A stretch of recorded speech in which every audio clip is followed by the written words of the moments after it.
The third word of the cross. Woman, behold your son. Son, behold your mother.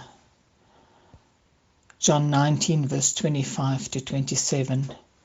Near the cross of Jesus stood his mother's sister, Mary, the wife of Clopas, and Mary Magdalene.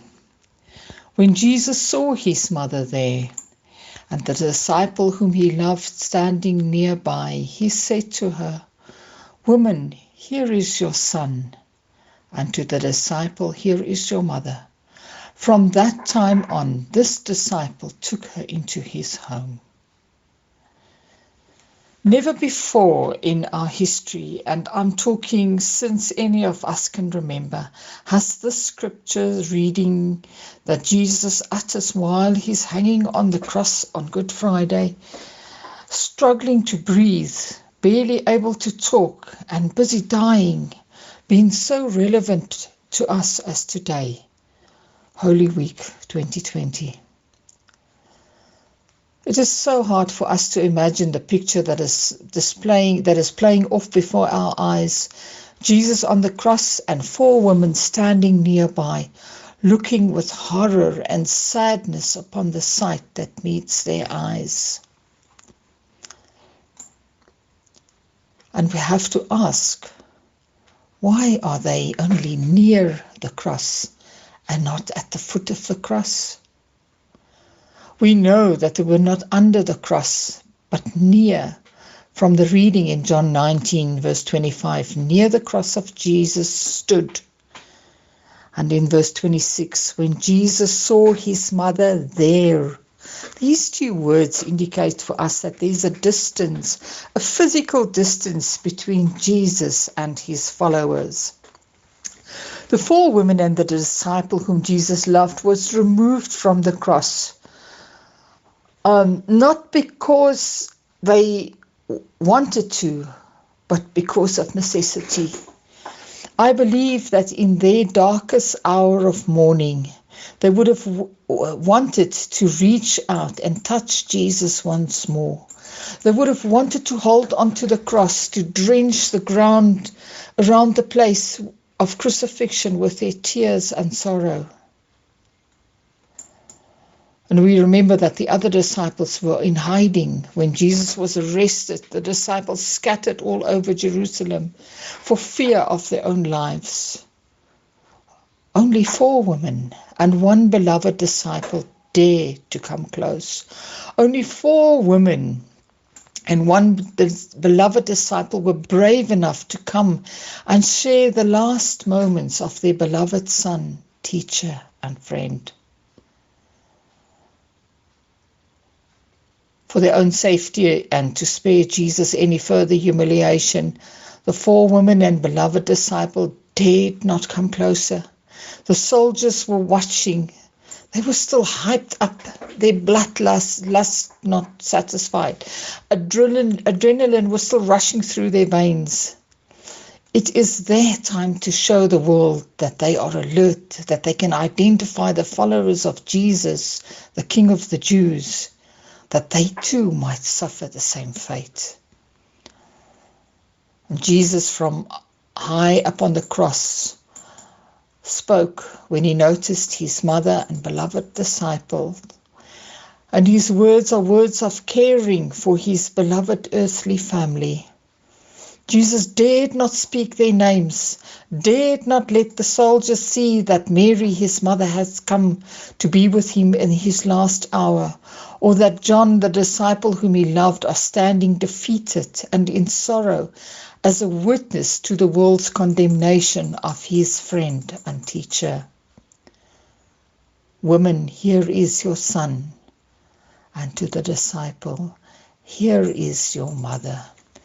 Brief words spoken with extreme difficulty from the suffocating crucified position.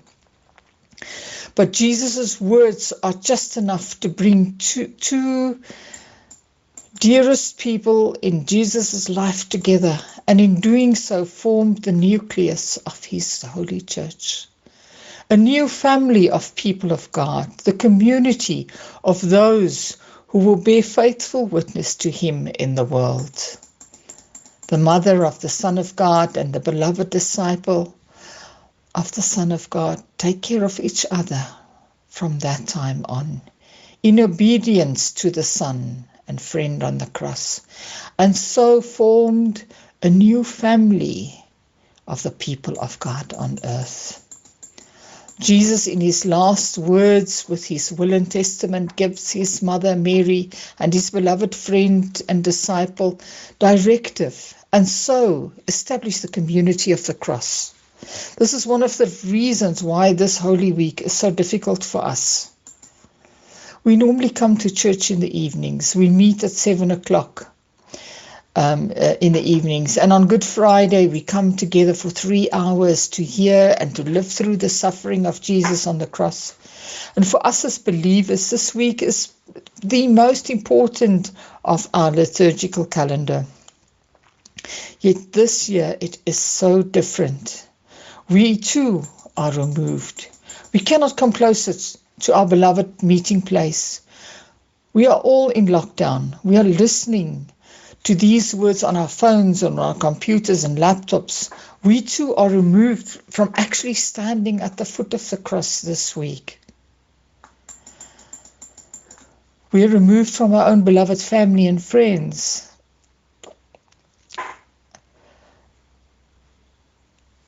Just like Mary and John, who dared not come closer because it was not safe. We too need to keep our distance. We too can only acknowledge each other at a distance because it is not safe. But just as Jesus saw Mary and John and gave them instructions to look after each other, so too are we noticed by God. We may stand alone in our physical form, but spiritually we are more connected than ever before. With the words of Jesus on the cross to Mary and John, "Woman, here is your son," and to the disciple, "Here is your mother," Jesus speaks to us from the cross today. We too are called to re-look at the heart of our Christian family, especially during this difficult time, when we are called, like John and Mary, to take care of each other. Bishop Peter Lee wrote in his communication, Love at a Distance, these words for the third word of the cross. Amidst the drama and the ugly scenes of crucifixion, families are torn apart in the most visible way, and the trauma of separation rends the heart. Stories from the Nazi concentration camps repeat that trauma again and again. Torturers down the ages have used the fear of it to extort confessions. No ties are so precious or so painful. In Italy, many have died, and the virus has been carted off for cremation without the families saying farewell or holding their own funerals. In the diocese where I live, and I think he's in Johannesburg, students who were called home early from university have had horror crashes on the road. Part of the oddity of sitting in isolation is the breaking of normal patterns of our family lives. Visits, Sunday lunch, hugging the grandchildren, communicating, looking at each other face to face. But many will feel this separation acutely this Easter. But Jesus steps in, provide care for his mother and a mother for his friend. He serves our families by patching the gaps and healing the lonely. End quote. We're all called back to basics and reminded of the importance of family. We are called to care for all as if they are our brothers and sisters, as if we are family. We are reminded that we need to look out for the vulnerable in our society. We are called to open our eyes to the millions of children in the world who don't know the luxury of parents who care. We are reminded of the elderly who are so often forgotten. We are reminded of those whose circumstances are so much worse than our own. We are reminded of the pain of those who have lost loved ones, and we are reminded that family, biological and church family, are a true blessing from God. And we're reminded that we should never take anyone for granted.